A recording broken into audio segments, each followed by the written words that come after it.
Okay. So a couple of students have already came. আর কেউ আসবে? I mean, since this is a sudden fixed meeting, I don't know how much will join.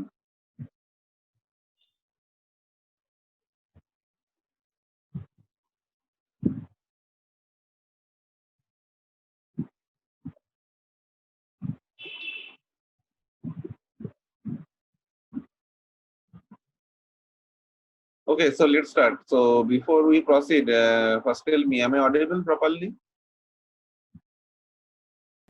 Yes, sir. Yes, sir. So actually, I called this meeting suddenly just to show you the quick sort program because we are almost at the end of our syllabus. Some very few parts are left. So that's why I want to complete as soon as possible. And I hope you also do the same. So that's why I call this meeting just to show you the the program that I have written for a quick sort. Okay, so let me share the screen for just share the screen right now. Yes. Now, can I say this? Yes, sir. Yes, sir. Okay. So here I have written a code for quick sort. Yes, this one.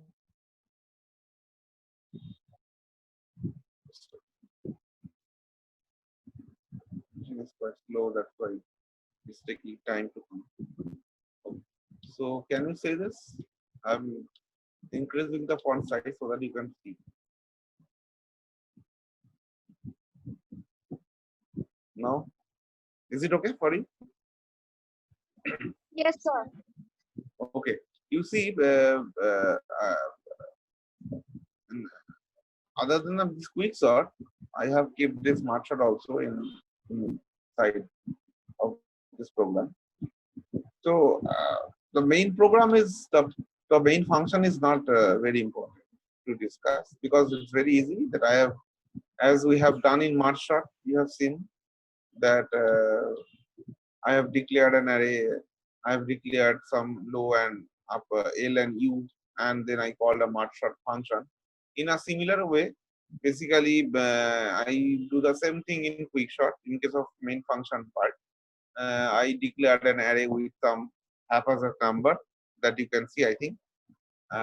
Then L and U again considered as 0 and something. By the way, you should not be 7, I think. 1, 2, 3, 4, 5, 6, 7, 8. 8 you should be. Okay. So then I have called this quick sort function. So what this quick sort function basically do, it will give me a sorted list actually. That means I am main function and I have called one of you. I mean one of you. I mean I'm considering all you are actually clone. Okay. So I'm calling one of you and giving you the array, this array name, that mean array, and obviously the index value of the first index value and the last index. Right. And now in your side, in case of quick sort, what we have seen, I mean, if I go to the this part,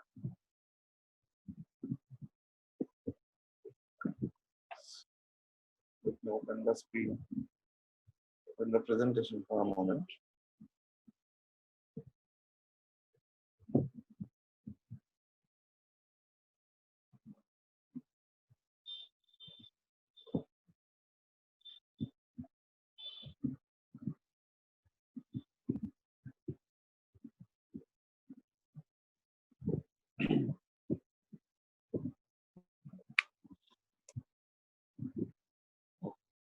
So we had a very simple presentation in case of a quick sort. So what we have seen, let me draw it over here.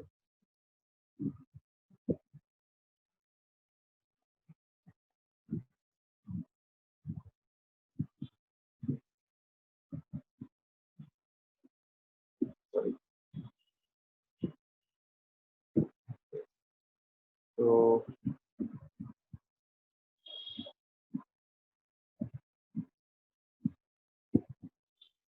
just a minute.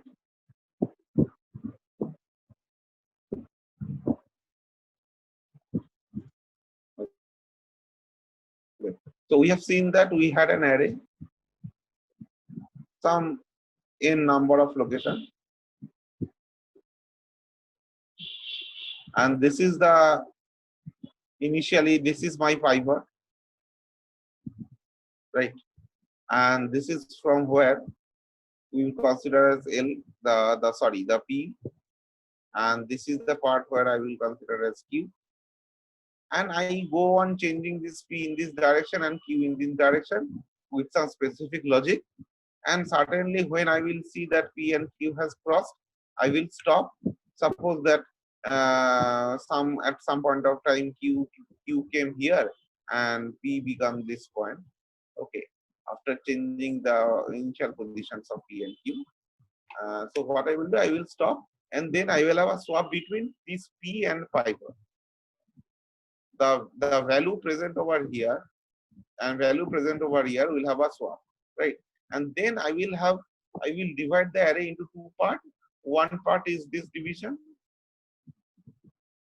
and another part is this division. I'm not going to involve this part, this P part, this part. I'm not going to involve, because what we have seen in the logic that ultimately after the swapping we found that whatever value present here, that means basically I am swapping means I am storing the pivot value in its original position with respect to the sorted array, right? That's why I'm not involved. That means at each and every iteration I'm actually going to put the pivot value in its proper position. That's all. So that's why I will not involve. So if you remember this one, you see, if I go to this code, hello, any doubt you have? Hello. Okay. So if you have any doubt, please raise your hand. Okay. So that's why what we have done, you see, in case of a merge sort, what we have seen, if you compare the algorithm with a merge sort, in case of a merge sort, what we have seen, we have blindly take this position from where we will divide. That is a middle position. Exactly. Right. And if obviously if U is greater than L, that means if there is at least more than one element in the chunk, in the set, then only I will go on dividing. If it is only one value present in the set, then I'm not going to divide. I will start returning.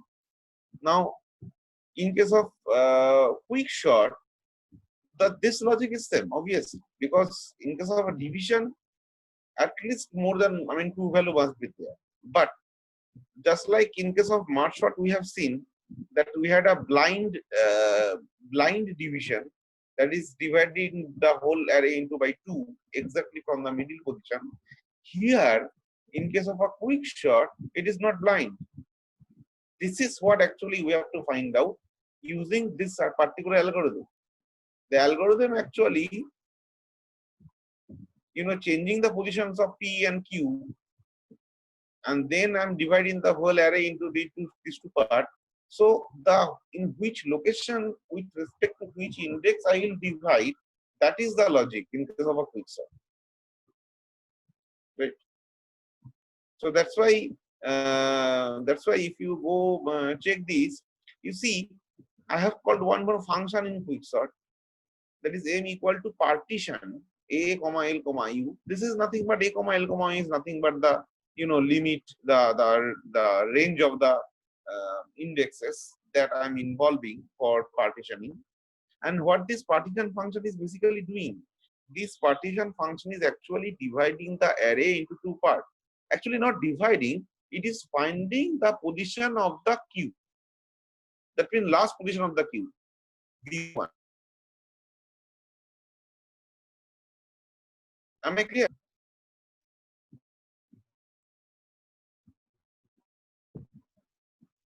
Hello.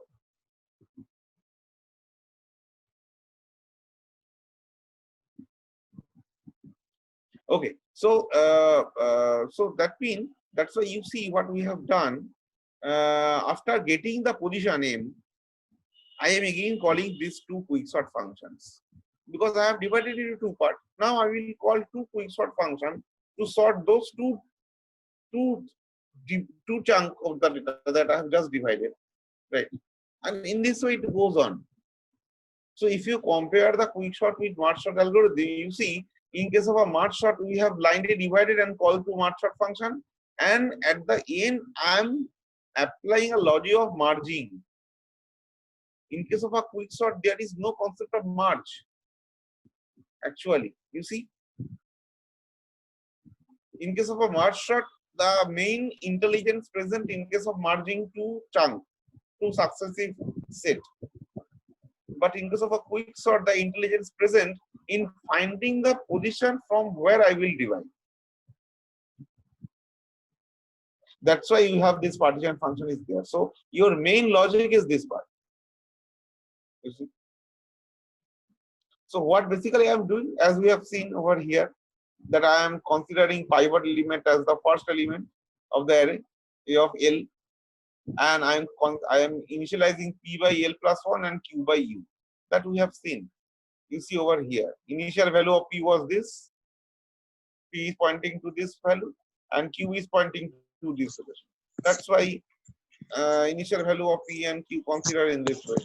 And then what I will do, as we have seen, that I will keep on changing their positions. I mean, changing the value of P and Q. I will increase P as well as decrease Q, depends on the opposite criteria with respect to pivot. That means while A of P is greater than pivot, I will increase P. Here I have written in this way. So since P is incremented depends on A of P greater than pivot, that's why Q will be decremented in case of A of Q lesser than pivot. That means this particular loop will stop when the program will find a value in some position whose value is lesser than the pivot. And in the same way, Q, this particular loop will stop when the program will find out a value which is greater than the pivot. It will stop. And then what happens? We have a swap between P and Q that we have seen over here. If you start from the beginning again, say I've omitted all part, forget about this situation. Okay. So it's something like this. So initial value was, so this is from where I have started. Now suppose this particular position where P stopped. And this is the position where Q has stopped. Now this value has to be, say, value of this is 10.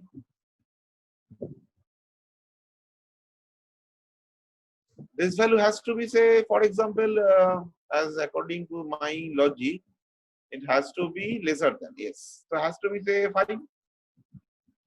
And this has to be greater than, that means, say, 15.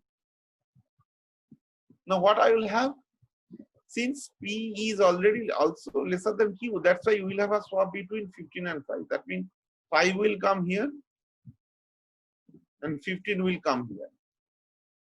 And then P and Q will start increasing and decreasing respectively again. In this way, they are going closer and closer, right? They are coming closer and closer. So that's why once this P stops and once this Q stops, we have a criteria that I have to swap it. But this is only possible if P is lesser than Q. That's why, considering this criteria, I have called a swap function, which is basically doing what? Swapping the content between A of I and A of J, which is nothing but A of P and A of Q. So this is what's happening over here. The 5 and 15 This is A of P, this is A of P, and this is A of Q. So we'll have a swap between 5 and 15. And then I must carry on this change of P and Q again. But again, the criteria has to be fulfilled that P and Q should never cross. If P and Q has crossed, then I should not proceed. That's why this whole thing must be in a loop, obviously. But what would be the criteria? Criteria will be the same thing while P lesser than equal to, right? So in this way, a time will come when this is a position where Q points and this is a position where say P points. So in that case, this particular position's value will have to swap with value present in this pivot location. And then I will divide the array into two parts. This is one part and this is another part, right? And this is what I have done over here. So when the loop break, when the loop break, P become lesser than equal to P become greater than actually. P greater than Q should stop, yes. Then you see I have called one more swap function, which is basically swapping content of A of L and A of Q. That is A of L means the pivot location. First location is pivot I have considered. And A of Q is nothing but that location which I wanted. This one, this one, this one. Right. Now see, in this way, after swapping, as we have seen that I have to, basically, what basically I am doing, I am dividing the array into two parts. One is this part and one is this part. And this is my, basically, the Q position. That's why when I call this partition function, I called in this way. In the M equal to this. So this, what I'm expecting in M, I'm expecting the value Q within this M, because with respect to this I'm partitioning. That's why I have returned this Q. Okay. So now, as I have got this partition for the partition index, now I am doing nothing. Just I'm calling quickshot to quickshot function, and you see here I have involved L to M minus 1 and M plus 1 to U. You see, right? As I told you last day that I'm not going to involve the qth position because that is the already correct. The value now is placed within that position is already correct with respect to the original sorted array. That's why I will not touch that part. So in the same way, that's why I have not involved in position in the other two quicksort recursive call. Sir, But this is not true for merge sort. In case of Sir. merge sort, I have involved them. You see, I have called. sir, I have. Hello. Yes. Tell me. Sir এখানে কিউটা তো pivot হয়ে যাচ্ছে এখন। No. Pivot doesn't become Q. You see, ultimately, you can say in that way, but ultimately, what is your job? Let me draw it again. I mean, let me draw it again. Just a minute. What was the scenario?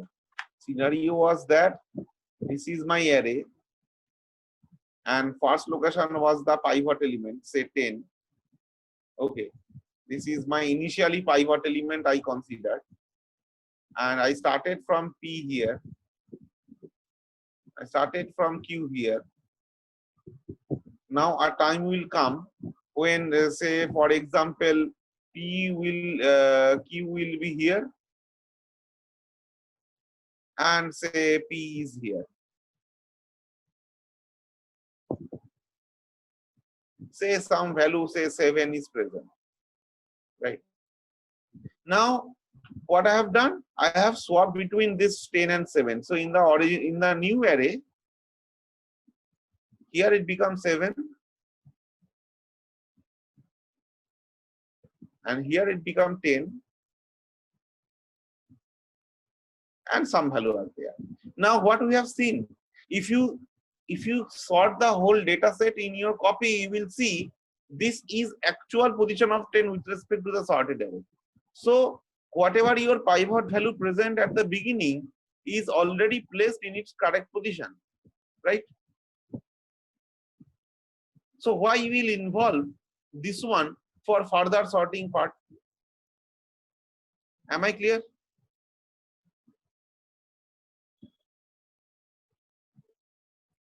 Hello?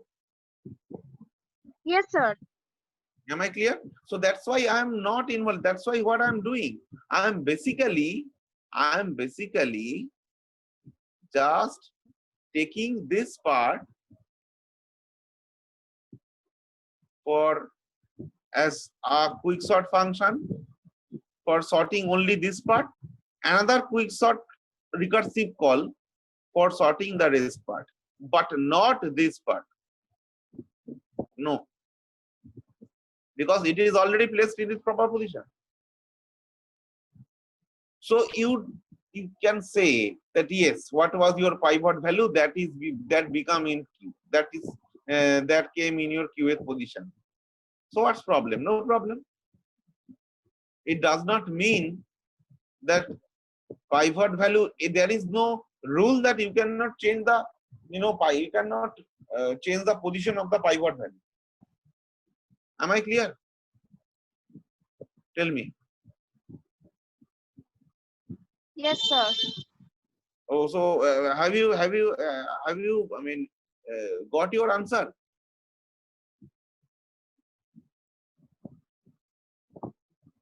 Yes, sir. Yes, sir. Okay, fine, that's good.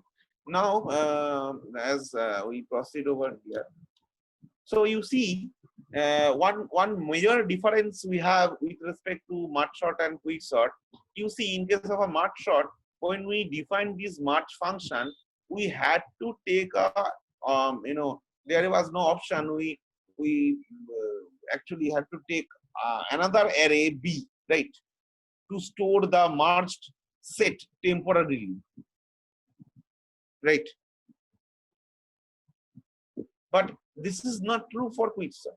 You see, in case of a partition function, I have not taken any other array. That means in case of a merge sort function, when we have two set and you are merging, you have two set, you are merging to one part. What you do? You basically merge into a third array B, say B. Then you are copying the same thing into your original array, so that in your original array it is reflected. But it is not true for this case. Whatever I am doing is swapping is done within this array only, right? That's why this is called external sorting.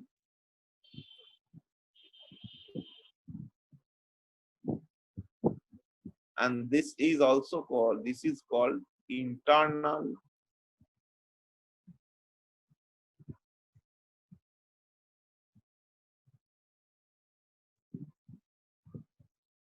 sorting. This is an example of internal sort. Not only this quick sort. You can have bubble sort, selection sort, say insertion sort,